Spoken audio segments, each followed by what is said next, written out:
صدر گرامی حضرات علماء کرام، واجب الاحترام سامعین محترم، عصر کی نماز کے بعد سے آپ حضرات کا یہ اجلاس شروع ہے۔ متعدد حضرات کی نظمیں، نعتیں، تلاوتیں، بیانات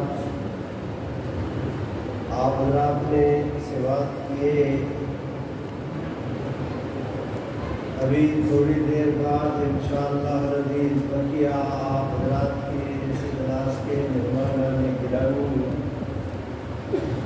ان کے بیانات سے بھی آپ حضرات مستفید ہوں گے۔ حدیث شریف میں آتا ہے، پیغمبر اسلام صلی اللہ علیہ وسلم نے ارشاد فرمایا کہ اللہ رب العزت نے مجھے چنا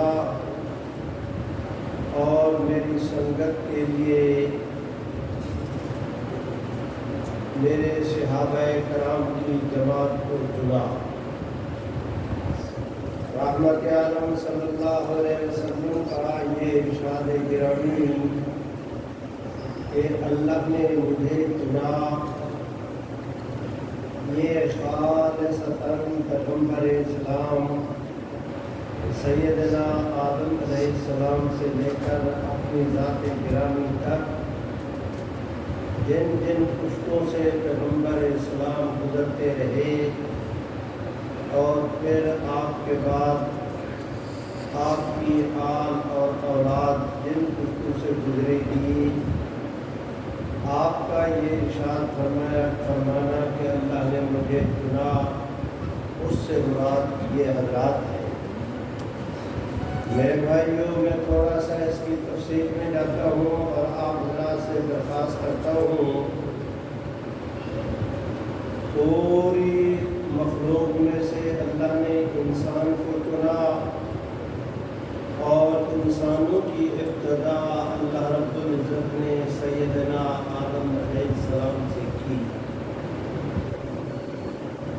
تمام تر مخلوق کو اللہ پاک پروردگار عالم نے اپنے حکم کن سے پیدا کیا اور انسان کو اللہ تعالیٰ نے اپنی دست قدرت اور دست رحمت کے ساتھ پیدا کیا۔ میرے بھائیوں، سیدنا آدم علیہ السلام کی اولاد میں آگے چل کر ایک بڑا نام ہے حضرت سیدنا نوح علیہ السلام کا۔ نوح علیہ السلام کو آدم ثانی بھی کہتے ہیں۔ سیدنا نوح علیہ السلام کی اولاد میں آگے ایک بڑا نام ہے حضرت سیدنا ابراہیم علیہ السلام کا۔ حضرت ابراہیم علیہ السلام کی دو شادیاں تھیں، ان کی ایک اہلیہ محترمہ کا نام حضرت حاجرہ تھا اور دوسری کا نام حضرت سایہ۔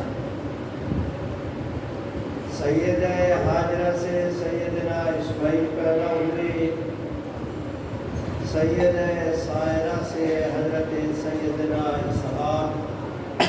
سیدنا اسحاق کی اولادوں کے بیٹے ہیں سیدنا یعقوب۔ انہی حضرت سیدنا یعقوب علیہ السلام کی اولاد کو بنی اسرائیل بھی کہا جاتا ہے۔ میرے بھائیوں، سیدنا یعقوب اسحاق کے بیٹے یعقوب، سیدنا یعقوب کے بیٹے یوسف، آگے چل کر پھر ان کی نسل میں سیدنا موسیٰ علیہ السلام اور آگے چل کر سیدنا عیسیٰ علیہ السلام، اس کی تفصیلات ہیں۔ سیدنا ابراہیم علیہ السلام سے لے کر سیدنا مسیح علیہ السلام تک بلا شبہ اس دھرتی پہ ہزاروں پیغمبر تشریف لائے۔ میرے بھائیوں، ادھر سیدنا ابراہیم کے صاحبزادے مئی حاجرہ سے سیدنا اسماعیل، سیدنا اسماعیل علیہ السلام ابھی چھوٹے دودھ پینے والے معصوم بچے تھے۔ کہ اللہ رب العزت کے حکم پر انہیں سیدنا ابراہیم علیہ السلام نے لا کر بیت اللہ شریف کے جوار کے اندر چھوڑا۔ اب میں اگر ان کی تفصیلات کی طرف جاؤں تو میری ساری گفتگو یہی رہ جائے گی، اس لیے میں نے اشارہ کر دیا ہے، آگے چلتے ہیں۔ میرے بھائیوں، سیدنا اسماعیل علیہ السلام کی اولاد میں آگے چل کر کنانا، مضر، ان میں آگے چل کر قریش سے بنو ہاشم سے حضرت عبدالمطلب سے حضرت عبداللہ، اور پھر رحمت عالم۔ آپ اس حدیث شریف کو سمجھے کہ میں نے عرض کیا کہ اللہ حضور علیہ السلام فرماتے ہیں کہ اللہ رب العزت نے مجھے چنا، یہ میرے رب کی قدرت کا انتخاب ہے، جس کی لین اور جس کی تھوڑی سی تفصیل میں نے آپ دوستوں کے سامنے عرض کی۔ میرے بھائیوں، اور آگے چلتے ہیں۔ آپ اور میں یہاں پر بیٹھے ہیں، ذرا توجہ کریں، جتنی آپ سنگت بیٹھتے ہیں میں آپ ذرا سے درخواست کرتا ہوں، اللہ رب العزت اس بات پر قادر تھے کہ آپ کو مجھے سرے سے پیدا نہ کرتے، اللہ تعالیٰ اس بات پر بھی قادر تھے کہ اگر آپ کو مجھے پیدا کرتے تو بجائے انسان کے کوئی اور مخلوق بنا دیتے۔ میرے بھائیوں، اللہ تعالیٰ ہمیں لکڑی بناتے، کلہاڑے سے کاٹی جاتی، آرے سے ٹکڑے کیے جاتے، رندا پھیرا جاتا، چاہتے تو پتھر کا روڑا بنا دیتے، سڑکوں پہ ڈالا جاتا، بلڈوزر پھرتے، اس کے ٹکڑے کرتے۔ اس کریم کے کرم کو دیکھو کہ اللہ تعالیٰ نے آپ کو مجھے پیدا بھی کیا اور انسان بھی بنایا۔ برادران، دنیا کے اندر کروڑوں انسان ہیں پر ان کے پاس ایمان نہیں۔ اس کریم کے کرم کو دیکھو کہ آپ کو مجھے پیدا بھی کیا، انسان بھی بنایا، ایمان بھی دیا۔ بھائیوں، اللہ پیدا بھی کرتے، انسان بھی بناتے، ایمان بھی دیتے، اس بات پر بھی تو قادر تھے کہ اللہ تعالیٰ آپ کو مجھے آدم علیہ السلام کی امت بنا دیتے، سیدنا ابراہیم کی، یعقوب اور یوسف کی۔ اس کریم کے کرم کے قربان، آپ کو مجھے پیدا بھی کیا، انسان بھی بنایا، ایمان بھی دیا، محمد عربی جیسا نبی بھی دیا۔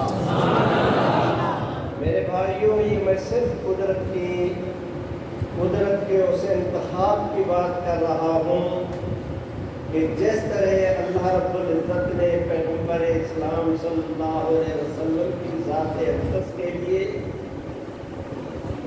اپنی محض قدرت کے ساتھ نسل در نسل پیغمبر اسلام صلی اللہ علیہ وسلم کا انتخاب کر کے آپ کی ذات آئی، اسی طرح اللہ رب العزت نے پوری انسانیت کے دلوں کو دیکھا، اور دیکھنے کے بعد محمد عربی صلی اللہ علیہ وسلم کی صحبت اور سنگت کے لیے بھی اللہ نے انسانوں کا اس طرح انتخاب کیا۔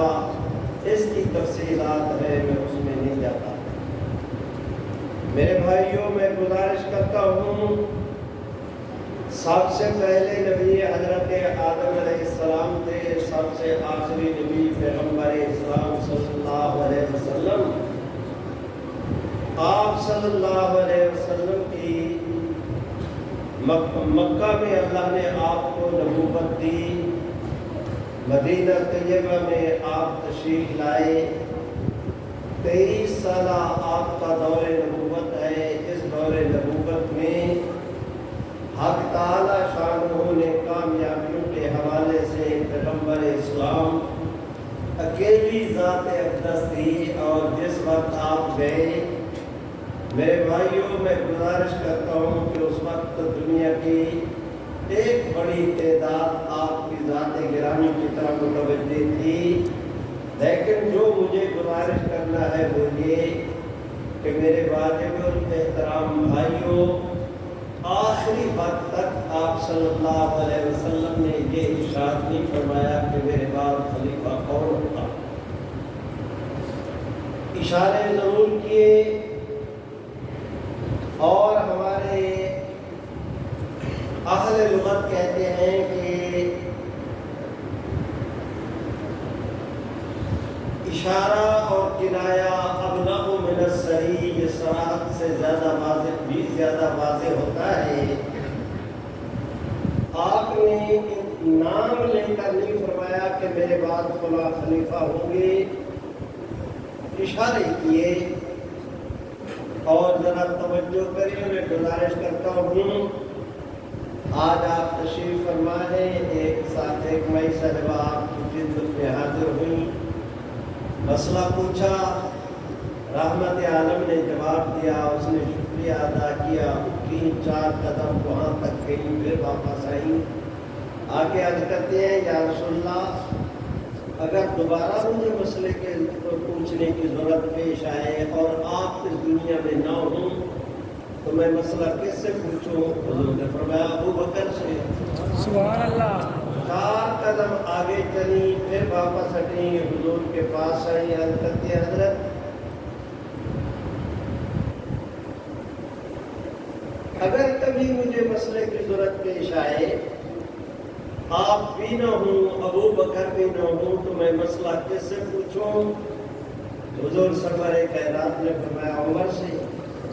سبحان اللہ۔ اور میرے بھائیوں ذرا توجہ کریں، رب کریم کی حکمت، یہ خاتون بول رہی ہے یا قدرت بلوا رہی ہے، آپ حضرات خود فیصلہ کریں اور میرے رب کریم کے انتخاب کو دیکھیں کہ وقت آیا اس نے پیغمبر اسلام سے بھی مسئلہ پوچھا، حضرت ابو بکر سے بھی پوچھا، حضرت عمر سے بھی پوچھا، اور پھر ان کی خلافت میں ان کا انتخاب ہو گیا۔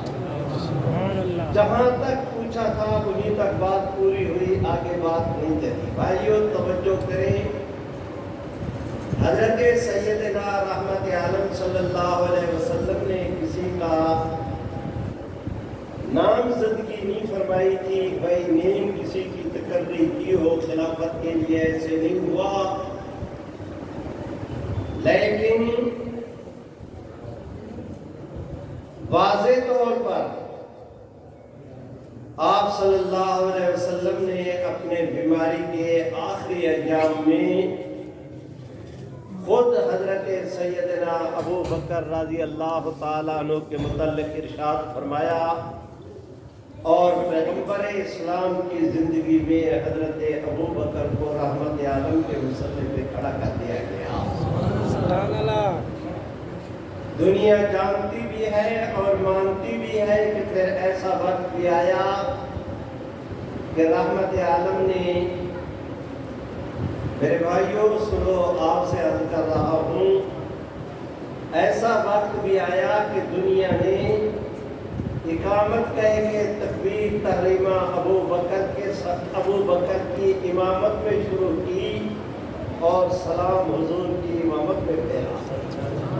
ایسا بھی وقت آیا خود پیغمبر اسلام صلی اللہ علیہ وسلم آ کر ان نمازوں کے اندر شریک ہوئے، اس حالت میں کہ حضرت ابو بکر رحمت عالم کی ابتدا کر رہے ہوتے اور باقی جتنے صحابہ تھے وہ ابو بکر کی ابتدا کر رہے ہوتے۔ سبحان اللہ۔ اس کی تفصیلات ہیں، میں تفصیلات میں نہیں جا رہا، میں گزارش کرتا ہوں آپ دوستوں کی خدمت میں، حضرت سیدنا صدیق اکبر خلیفہ بنے۔ خلیفہ کیا بنے کہ آپ کی خلافت کے بعد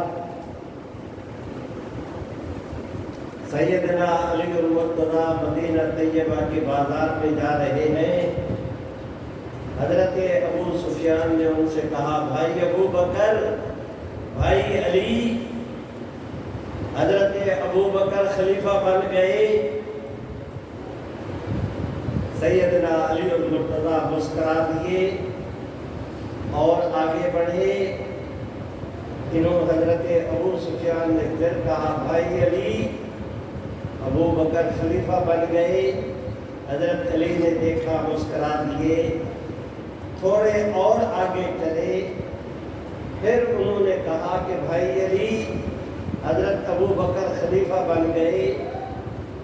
یہ جس وقت تیسری دفعہ سنا تو کھڑے ہو گئے، ان کی طرف دیکھ کے کہا میاں کیا بار بار ایک سوال کی رٹ لگا رکھی ہے؟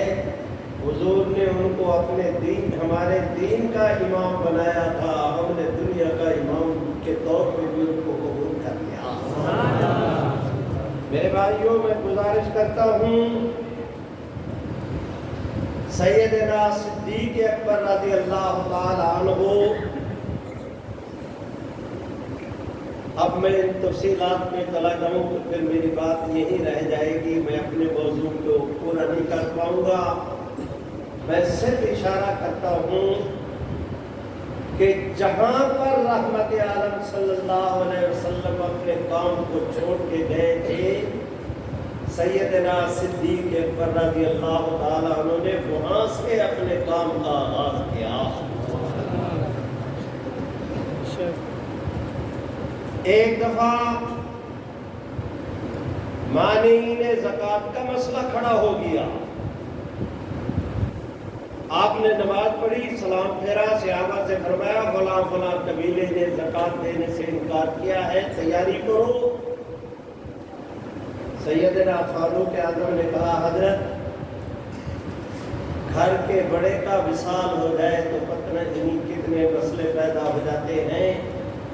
یہ تو پیغمبر اسلام کی ذات اقدس تھی، آپ کے وصال کے بعد پتہ نہیں مدینہ طیبہ کے شب و روز پہ کیا گزرے گی۔ میری درخواست یہ ہے کہ کچھ دن ٹھہر جائے، یہ کون ہے زکوٰۃ دینے کا انکار کرنے والے، ان کے بڑے بھی دیں گے، بس کچھ وقت گزرنے دیں، حالات ذرا ٹھیک ہو جائے پھر اقدام کریں گے۔ تو اس پر حضرت ابو بکر نے فرمایا عمر اَيُنْقَصُ الدِّينُ وَأَنَا حَيٌّ، ہمارے جیتے جی حضور کے دین میں تبدیلی ہو جائے۔ آج انہوں نے زکوٰۃ کا انکار کیا ہے، کل نماز کا انکار کریں گے، یہ نہیں ہو سکتا۔ آگے بڑھے حضرت ابو بکر، آگے بڑھے، میری طرف دیکھیں، اس طرح کر کے اپنا ہاتھ مبارک حضرت سیدنا فاروق اعظم کے سینے پہ رکھا، جھٹکا دیا اور ساتھ میں فرمایا عمر جبار فی الجاہلیہ و خوار فی الاسلام۔ علماء بیٹھے ہیں، میں عرض کرتا ہوں پوری امت میں سے جو یہ جملہ حضرت ابو بکر ہی حضرت عمر کو کہہ سکتے ہیں اور کسی کو کہہ سکتا نہیں۔ عمر کفر کے زمانے میں تو بہادر تھے، آج مصلحت کی باتیں کرتے ہو، ہٹ جاؤ۔ اور ساتھ ایک جملہ اور بھی فرمایا کہ اگر تم بوڑھے ابو بکر کے گلے کا ہار نہیں بن سکتے تو میرے پاؤں کی زنجیر تو نہ،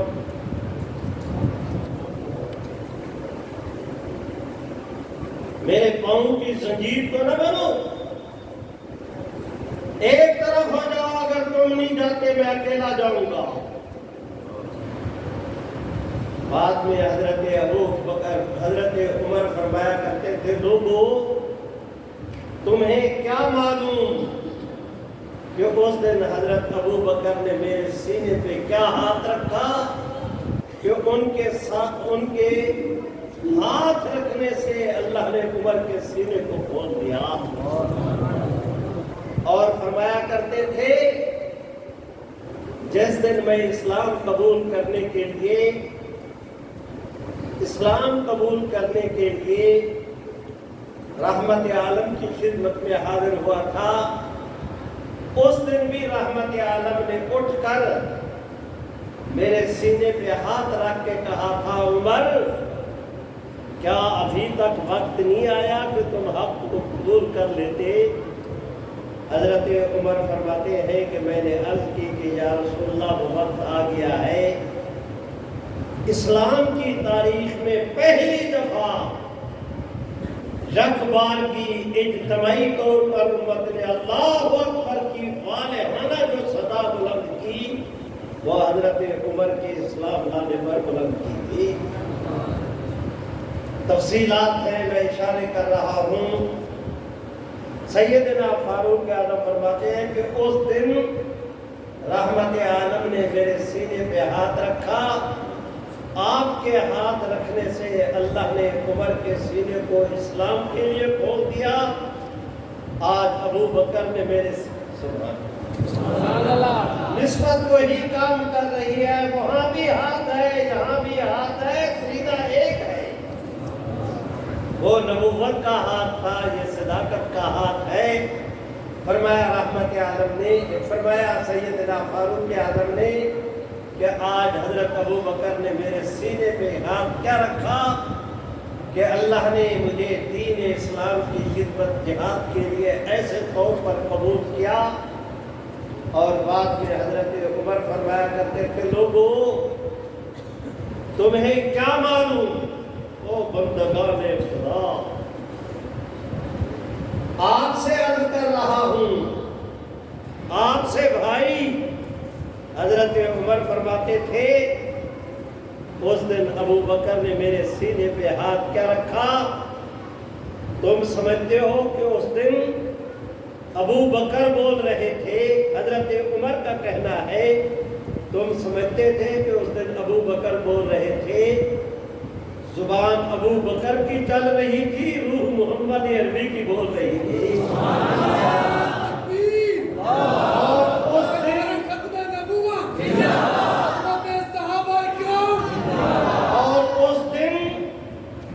اللہ نے حضرت ابو بکر کو اس مقام پہ کھڑا کر دیا کہ واقعہ میں آپ نائب رسول اللہ تھے۔ حضرت عمر فرماتے ہیں لوگوں اگر اس دن حضرت ابو بکر مانعین زکوٰۃ کے خلاف جہاد نہ کرتے، نہ معلوم کہ پورے دین کا کس طرح حلیہ بگڑ جاتا۔ یہ حضرت سیدنا ابو بکر ہی تھے کہ لین لگا کے ستر باندھ کے پوری امت کو ایک لین میں کھڑا کر دیا، ایک انچ کسی کو آگے پیچھے نہیں ہونے دیا۔ لیکن وقت آیا خلافت میں سیدنا صدیق اکبر کے وصال کا، آپ نے ساتھیوں کے ساتھ مشورہ کرنا شروع کیا، کیا کرنا ہے؟ انہوں نے کہا کہ حضرت جو آپ فرمائیں۔ فرمایا رحمت عالم نے اپنے بعد کسی کا انتخاب نہیں کیا تھا، حالات ایسے ہیں کہ کہیں آگے چل کر کوئی اختلاف رائے کی شکل نہ بن جائے۔ میرا خیال کرتا ہے کہ حضرت عمر کی تقرری کر دی جائے کہ میرے بعد وہی خلیفہ ہوں گے۔ کسی صحابی رسول نے کہا کہ حضرت باقی تو سب ٹھیک ہے، عمر سے بڑھ کر اور کوئی اس کام کے لیے موضوع نہیں، 100% نہیں، 1000% آپ کے ساتھ اتفاق، لیکن حضرت عمر کے اندر سختی بڑی ہے، سخت بہت ہے۔ اس پر حضرت ابو بکر نے کہا کہ عمر اس وقت تک سخت تھے، سبحان اللہ، مجھ سے کہہ دو یار سبحان اللہ۔ حضرت عمر کی طرف سے وکیل بن کے حضرت ابو بکر بولے، فرمایا میاں عمر اس وقت تک سخت تھے جب تک تم میں نرم ابو بکر موجود تھا، جس دن ابو بکر کی نرمی نہ رہی یہ کردار بھی عمر کو ادا کرنا پڑے گا۔ سبحان اللہ۔ اتفاق ہو گیا، پھر اتفاق حضرت ابو بکر کے بعد حضرت عمر خلیفہ ہو گئے۔ خلافت چلی، خوب چلی نہیں، اس آب و تاب، شان و شوکت، جاہ و جلال کے ساتھ، اس عظمت اور وقار کے ساتھ کہ آپ کی خلافت کو دیکھنے والوں کی نظریں تھک جاتی تھی، ان کی خلافت کی حدود نظر آخری حد نظر نہیں آ سکتی تھی۔ پورے روئے زمین کے ایک معتد بے حصے تک محمد عربی کے دین کے جھنڈے کو بلند کر دیا۔ میرے بھائیوں، میں گزارش کرتا ہوں، حضرت سیدنا فاروق اعظم حضور علیہ السلام نے کسی کو نامزد نہیں کیا تھا، حضرت ابو بکر نے خلیفہ نامزد کیا۔ حضرت فاروق اعظم نے 4 5 6 ساتھیوں کے نام لیے، کمیٹی بنا دی، اس کی تفصیلات ہے، حضرت سیدنا عثمان ہو گئے۔ میرے بھائیوں، میں تفصیلات میں نہیں جا رہا، میں اشارے کرتا ہوں، میرے ساتھ چلے۔ حضرت سیدنا عثمان رضی اللہ تعالیٰ عنہ کو بڑی بے دردی کے ساتھ مدینہ طیبہ میں قرآن مجید کی تلاوت کے دوران اس حالت میں شہید کر دیا گیا کہ آپ کے دروازے پر پہرا اس وقت حضرت عثمان، حضرت سیدنا حسن اور حسین دونوں دے رہے تھے۔ اس کو قرآن مجید کہتا ہے کہ ذالک مثلہم فی التوراۃ و مثلہم فی الانجیل، یا قرآن کہتا ہے کہ رحماء بینہم، کہ آپس کے اندر وہ شیر و شکر تھے، ان میں کوئی اختلاف نہیں تھا۔ جس دروازے پر سیدنا حسن اور حسین کھڑے ہوئے، یہ خود نہیں کھڑے ہوئے تھے، ان کے والد گرامی سیدنا علی المرتضیٰ نے کھڑا کیا تھا۔ اور دیکھیں ان کی عظمت اور وقار کو میں جھک جھک کر سلام عرض کرتا ہوں۔ بڑے سے بڑے بلوائی انہیں جرأت نہیں ہو سکی اس راستے آنے کی جس راستے پہ سیدنا حسن اور حسین کھڑے تھے۔ انہوں نے دوسرا راستہ اختیار کیا، پشت کی جانب کا، انہیں پتہ ہی نہیں وہ کتنے سائڈ سے ہے، دیوار تلاقی اور اس کی تفصیلات ہے نہیں جاتا۔ بھائیوں، ایک روایت عرض کرنے کو دل چاہتا ہے۔ ایک دن حضور نبی کریم صلی اللہ علیہ وسلم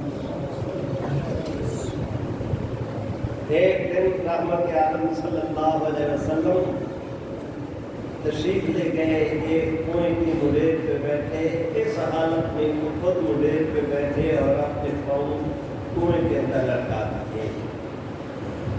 تھوڑی دیر گزری، حضرت ابو بکر آئے، حضور علیہ السلام نے حضرت ابو بکر کو ساتھ بٹھایا، فرمایا یہاں بیٹھ جاؤ، وہ بھی اسی حالت میں بیٹھ گئے۔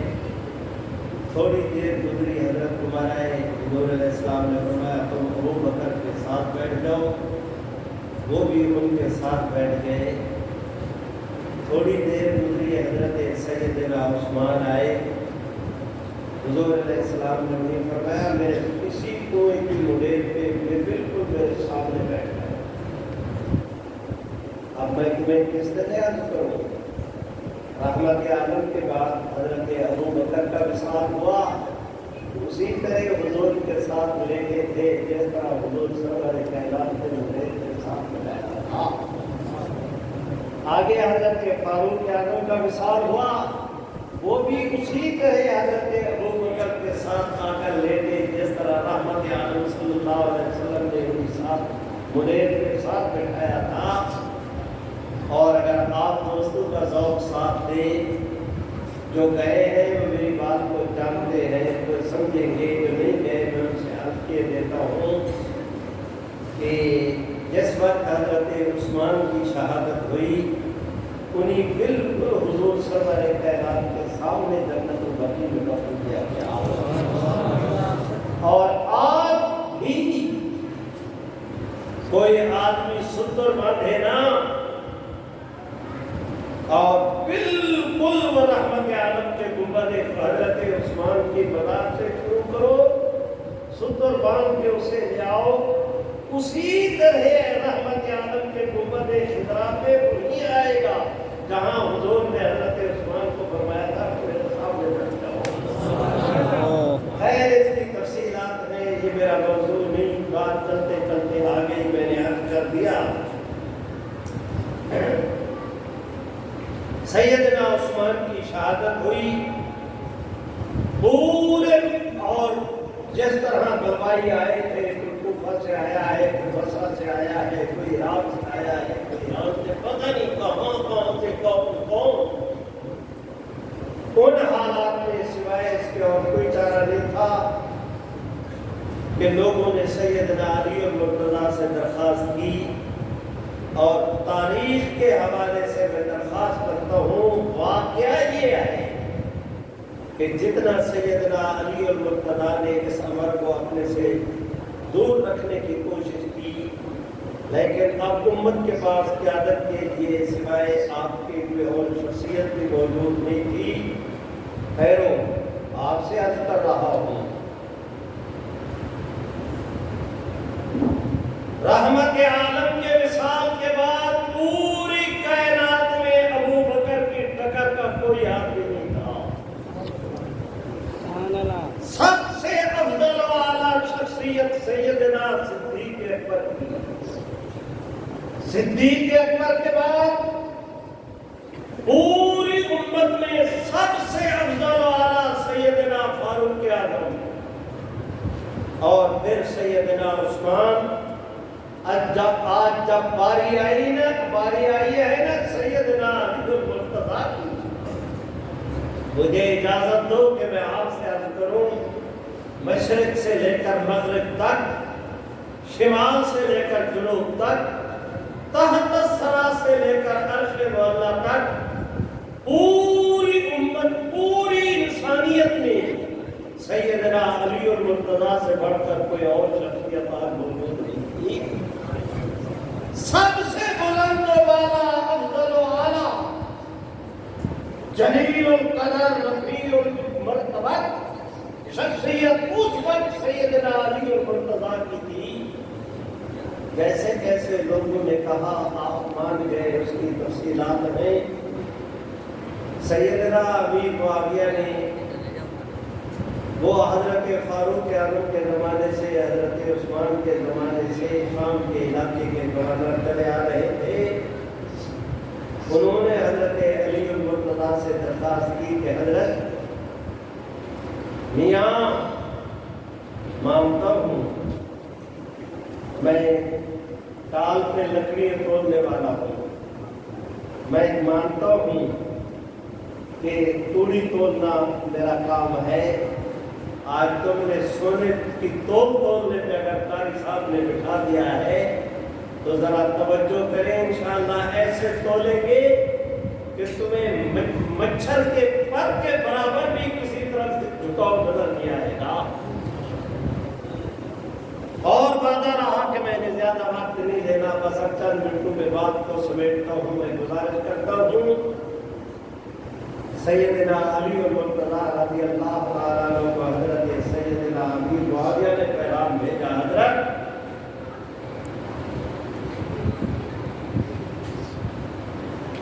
جتنے حضرت عثمان کے بلوائے اور وہ قاتل تھے، وہ صبح و شام آپ کے قریب حضرت عثمان کے خون کا جب تک بدلہ نہ لیا جائے اس وقت تک مجھے راستہ سمجھ میں نہیں آ رہا کہ میں آپ سے یہ حضرت معاویہ نے کہا.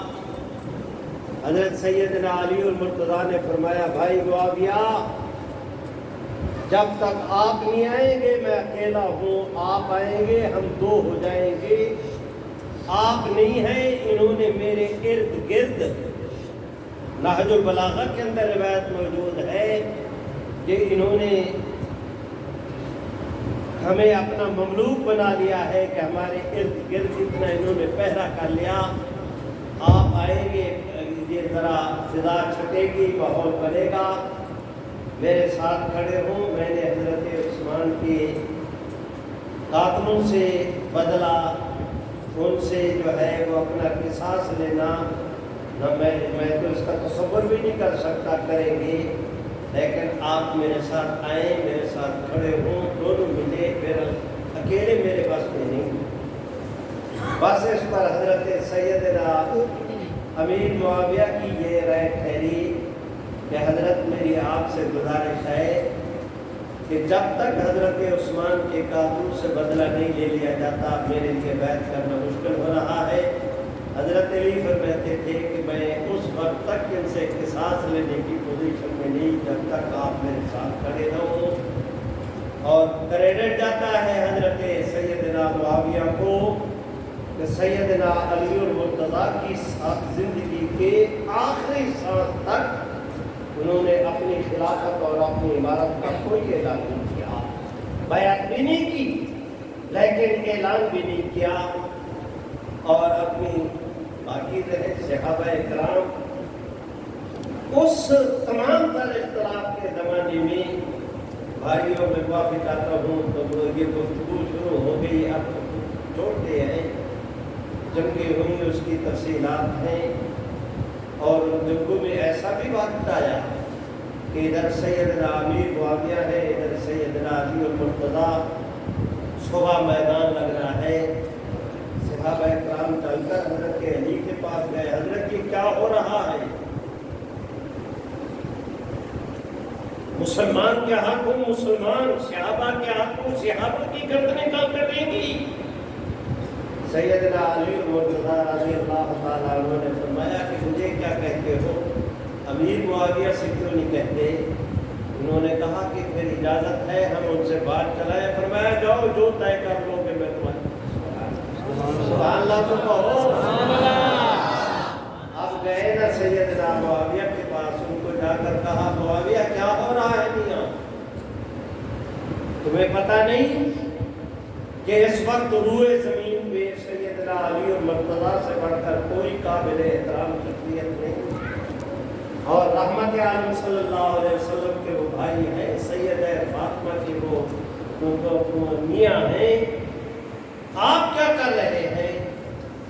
کل یہی منظر دیکھیں گے، دنیا کو یہی پیغام جائے گا کہ صحابہ کرام کی جماعتیں آپس کے اندر لڑ پڑی تھی۔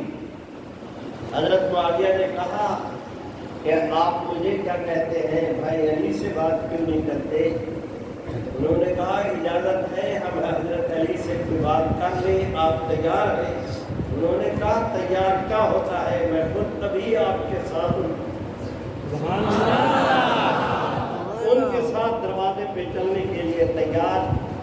یہ روانہ ہوئے، ادھر حضرت علی المرتضیٰ کو اطلاع ہوئی، دونوں آئے، درمیان میں بیٹھے، گلے شکوے بھی ہوئے، نمازیں بھی پڑھی، کھانے بھی کھائے، طے ہو گیا کہ کل کوئی لڑائی نہیں ہوگی، جیسے کیسے رات گزارو کر کوئی لڑائی نہیں ہوگی، البتہ صبح اٹھیں گے اللہ کا نام لے کر باقی تفصیلات ہم طے کریں گے۔ دونوں طرف کے جتنے بڑے حضرات تھے انہوں نے بڑے سکھ کا سانس لیا، چین سے رات گزارنے کی سوچی۔ یہ جتنے بلوائی تھے انہوں نے سوچا اگر صبح ہو گئی تو ہماری شام ہو جائے، علی اور معاویہ اکٹھے ہو گئے پھر ہماری تو خیر نہیں۔ طے یہ کیا کہ 15-20 آدمی حضرت سیدنا علی کے خیمے پر کھڑے ہو جائیں، 15-20 آدمی حضرت معاویہ کے خیمے پر، باقی جتنے بلوائی ہیں تم ادھر سے فائر کرو ادھر، وہ فائر کرے ادھر۔ حضرت علی نکلے تو کہیں حضرت معاویہ نے بدعہدی کی، حضرت معاویہ پوچھے کیا ہوا تو نہیں کہو حضرت علی نے بدعہدی کی۔ اب یہ حضرات لیٹے ہوئے ہیں، انہوں نے پلانک کے ساتھ یہاں بھی آدمی کھڑے کیے، یہاں بھی کھڑے کیے، ادھر دونوں طرف سے فائرنگ کرا کے جنگ شروع کرائی۔ سیدنا علی المرتضیٰ کیا ہوا؟ انہوں نے کہا واضح معاویہ نے دھوکہ کر دیا۔ حضرت علی نے فرمایا وہ ایسے تھے تو نہیں، کیا ہوا؟ ادھر حضرت سیدنا امیر معاویہ رضی اللہ تعالیٰ عنہ کو پتہ چلا کہ ہم تو یہ طے کیا تھا، لڑائی شروع ہو گئی۔ انہوں نے بہر پوچھا، یہ بلوائی وہاں پر کھڑے تھے، انہوں نے کہا حضرت علی نے وہ بدعہدی کی۔ فرمایا جھوٹ بولتے ہو، علی سے یہ جھوٹ بولتے ہو، سیدنا علی المرتضیٰ سے یہ توقع نہیں۔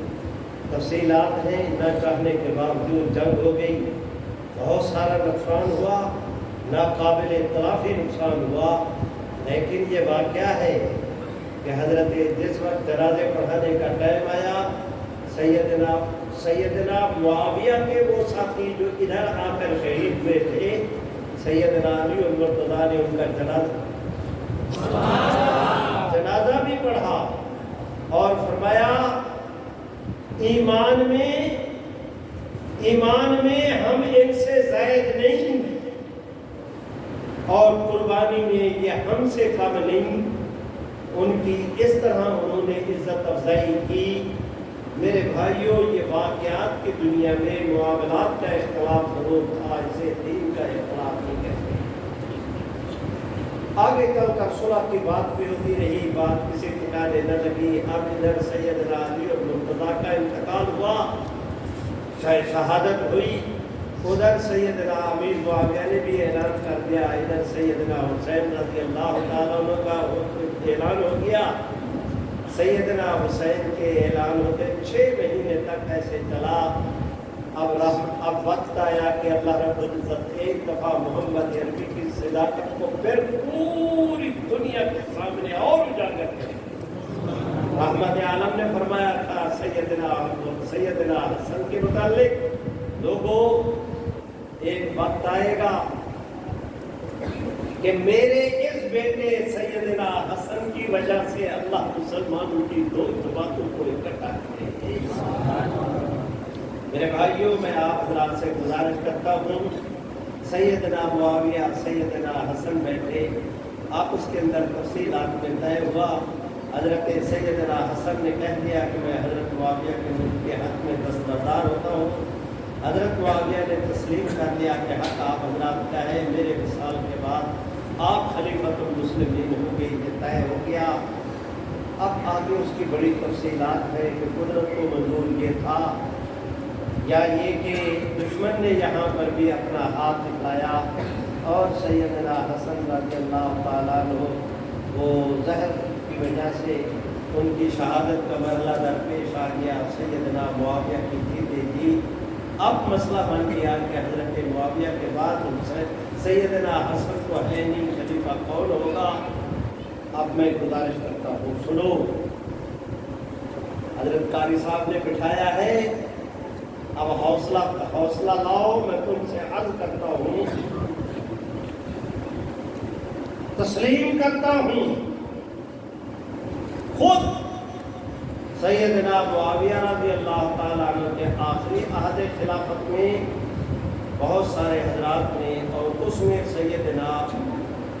حضرات صحابہ کرام بھی بات شریک تھے، انہوں نے یہی مشورہ دیا کہ آپ اپنی موجودگی میں جدید کی بیعت کا اعلان کرا دیں تاکہ آپ کے بعد امت اختلاف کا شکار نہ ہو۔ باپ ہے، مان گئے ہو، لیکن یہ جو بیعت تھی پورے مسلمانوں نے جدید کی بیعت اس امر پر نہیں کی تھی کہ تو حضرت سیدنا حسین کے ساتھ شہید کے ساتھ جنگ کرے گا، تجھے ہم امام مان رہے ہیں، مقابلے میں کینڈیڈیٹ ہوئی نہیں، میدان خالی ہے، کیا کرنا ہے۔ یہ اعتماد کا ووٹ تھا، یہ کوئی تجدید اصلاح کی بھی بیعت نہیں تھی، اسلام کی بیعت نہیں تھی، جہاد کی بیعت نہیں تھی، ایک اظہار رائے تھا۔ کہتا ہوں اور بڑے اعتماد کے ساتھ کہتا ہوں، آج کل جو لوگ پیٹی کرتے پھر رہے ہیں، 10 دفعہ دوبارہ بھی اپنی ماں کے پیٹ سے پیدا ہو کر آئے، ایک یزید کے اس اقدام کا جو اس نے کربلا میں سیدنا حسین کے ساتھ کیا تھا، صحابہ کرام تو رہے نہ درکنار، کسی آخری درجے سے مراد جس نے کم از کم وقت رحمت عالم کا پایا ہو، میری مراد یہ ہے ایک صحابی رسول نہیں، پوری محمد عربی کی امت میں ایک فرد ایسا نہیں جس نے یزید پہ لعنت ملامت نہ کی ہو کہ انہوں نے غلط کام کیا ہے۔ صحابہ تو رہے درکنار، عام امت میں سے بھی ایک آدمی نے یہ نہیں کہا کہ یزید کا یہ اقدام درست ہے۔ پوری امت اجماع تھا اس بات پر کہ سیدنا حسین کی شہادت مظلوم کی شہادت ہے، اور آپ کی شہادت پر پوری امت کی ہمدردی حضرت سیدنا حسین کے ساتھ تھی۔ آپ بھی مل کے کہہ دیں ہم حسین کے ساتھ۔ ایسے نہیں جو ہے وہ زور سے سارے ہیں تو سارے کہو، زور کے ساتھ کہو کہ ہم اور بلند آواز سے کہ ہم ایسے نہیں، اور بلند آواز سے دوست دشمن اپنے پرائے فرش والے عرش والے ہر آدمی سنے کہ مسلمان حسین کے ساتھ ہے۔ مل کے کہو ہم سب بولو ہم سب میں نئی جدید میں کفر کا فتویٰ دے رہا، حالانکہ وہ مفسرین نے دیا ہے۔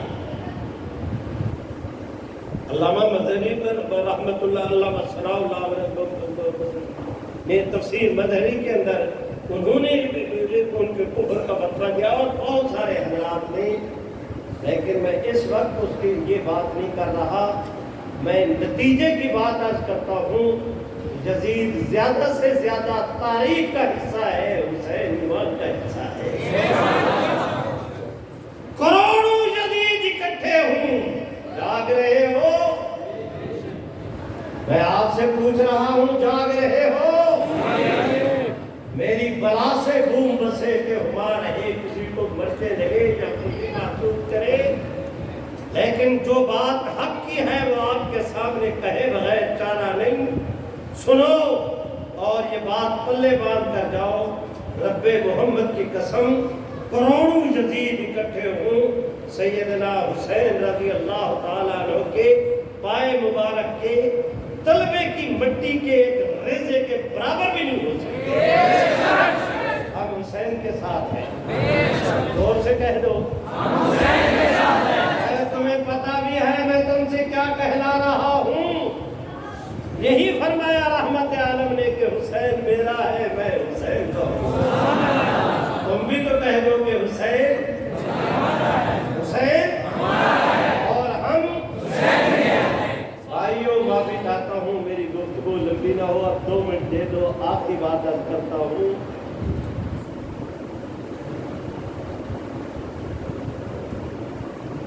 تاریخ المدینہ والے نے لکھا ہے کہ مدینہ طیبہ کی تاریخ میں آگ رہے ہو کہ مدینہ طیبہ کی تاریخ میں 3 دفعہ